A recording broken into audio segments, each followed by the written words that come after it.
Good morning, Pat Gregory here, bringing you an update on the Kreg jig. I'm going to show you the K5 and how to set it up. I had a query about it and I'd love to take you through the steps because it's a little bit different to the K4. So there's 3 steps to it and I'm going to zoom in and take you through it. So there's our K5 all set up, bit of a queen, isn't she? She's got the same sort of setup as the other ones, the K4. It's got this middle piece, but it's got these wonderful wings that are great for storage. So the first thing we need to do is measure your wood.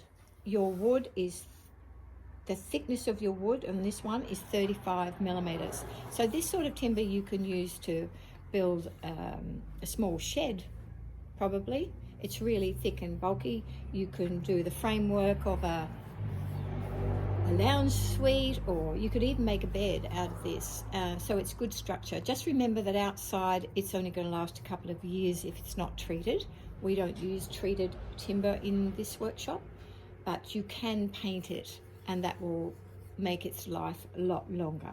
So we want to know the thickness, which is 35.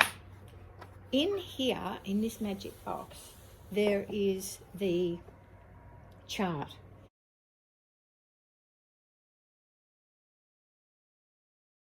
And what this chart is so useful for is that it has a material thickness column, 2 of those, and a screw length column.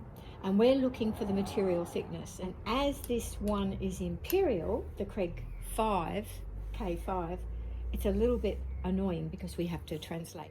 So it's easy to find. The material thickness column is here and here. Here is 35 millimeter, which translates to 1 3/8. So when I come to my block, I can find the 1 3/8 on there. And I set my block just so the 1 3/4 is showing. We need to find out the screw length as well. So this little chart will tell you. For a 35 millimeter thickness of material, you need this screw length, which is 2 inches or 51 mil. So you can buy a pack of those. I highly recommend the Kreg ones because they never let you down. What I like about this little chart is that it's got a little measure up there. So if you're not sure, because this is in inches, it's a bit annoying, you can actually put your screw on there and I can see that it's actually 2 inches. There we go. That's a nice way to know that you've got the right length of screw. Okay, so that's good bit of information. Now we have this little step, and we don't have this with the other jigs. This is the only time they use it on the K5, and it will tell you what screw length on this little step. And I'm going to pop that down in there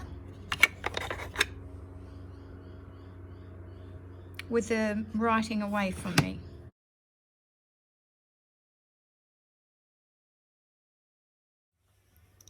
I'm going to undo the grub screw here on this, place it back in there, in the second hole, remember that's the one that relates to the 2 inches.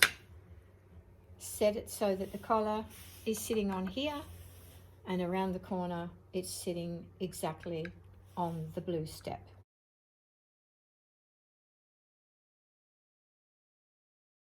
Then I can do this up.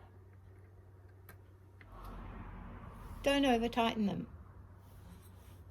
Now we're all set with that. So we've got this block, we've got the collar on here, and now we've just got to set one more thing. We take the step away. So the last thing to set is the clamp.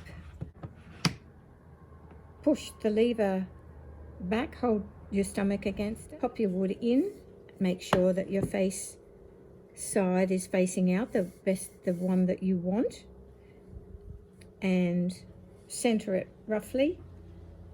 Push this down and bring it within about 6 to 10 mil of the wood, and then try and clamp it down.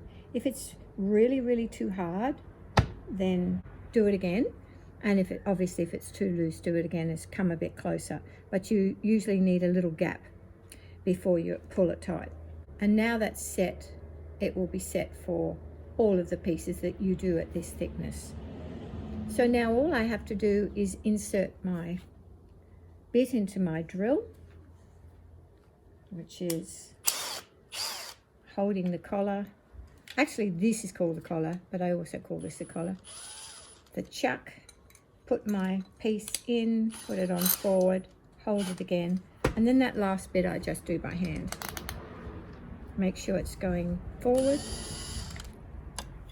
and we're ready to drill.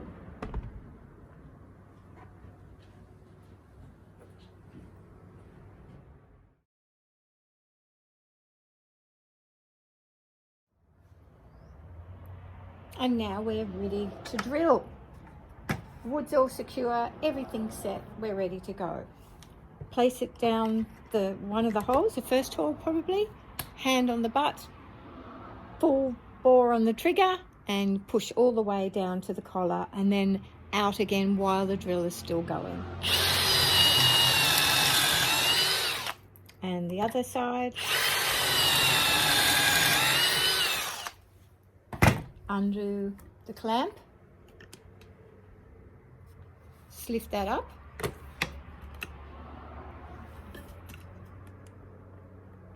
and let's have a look.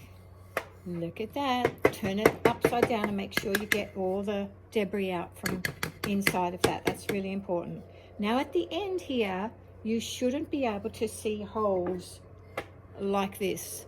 They're actually a little bit too big, which means that my pocket is a little bit too close to the end, so I did something not quite right in the setting there. Or this piece could have been used before, and that's why I've seen the holes. So just on the other side of that, it'll be ready to pierce through, so that'll give a really strong joint.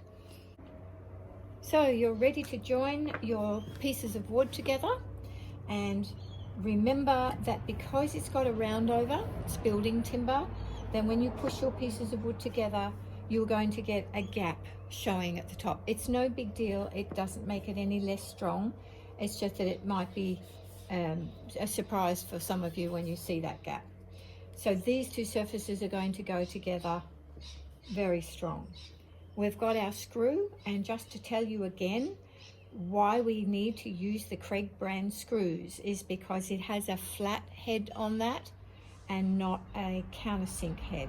The countersink head would just keep on driving all the way through the wood, and the little one with the hat on it, like I call it, sits on a little platform there and is really, really secure.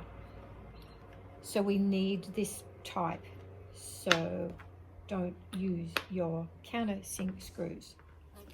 We need the bit that fits the head of the screw, and these are square heads. They're really useful because they don't slip like Phillips head. And the long driver is good. It should have come in your set. Pop it in your drill, hold the collar, do it up, make sure you're going forwards, and then clamp these two together. That's really important. Somewhere that it's not in the way of your drill, clamp it down. I want to show you what happens when you don't. You can get away with it, but it's a bit risky. I've lined up the edge just here. I'm going to pop in my screw, make sure that it actually goes into the hole a little bit so that you don't go off to the side anywhere. And the other thing to remember is your job to keep the driver, see how that went in a little bit further than this one? And we'll do that in a minute. So see how the driver is sitting really nicely in the head of the screw.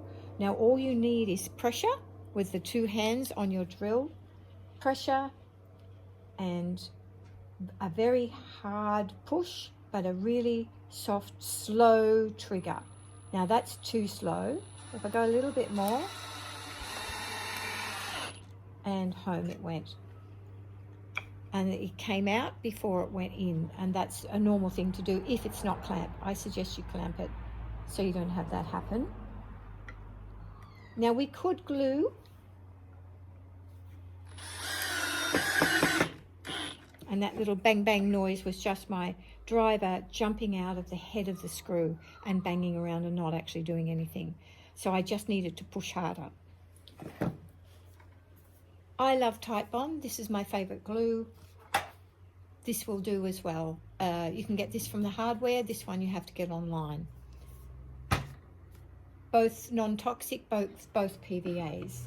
I never glue my joints when I'm using the Kreg, so then I have the choice to undo it another time if I want to and use the wood for something else. If you're making a workbench, you might think, oh, okay, well, I'd like to make sure that the ends are really secure, so you would glue those, but not necessarily the long rails. So you can pick and choose when you glue or not.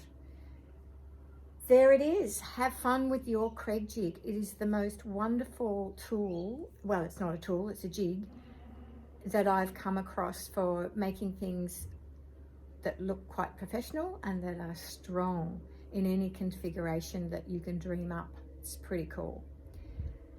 So have fun, and I'd love to hear about your adventures.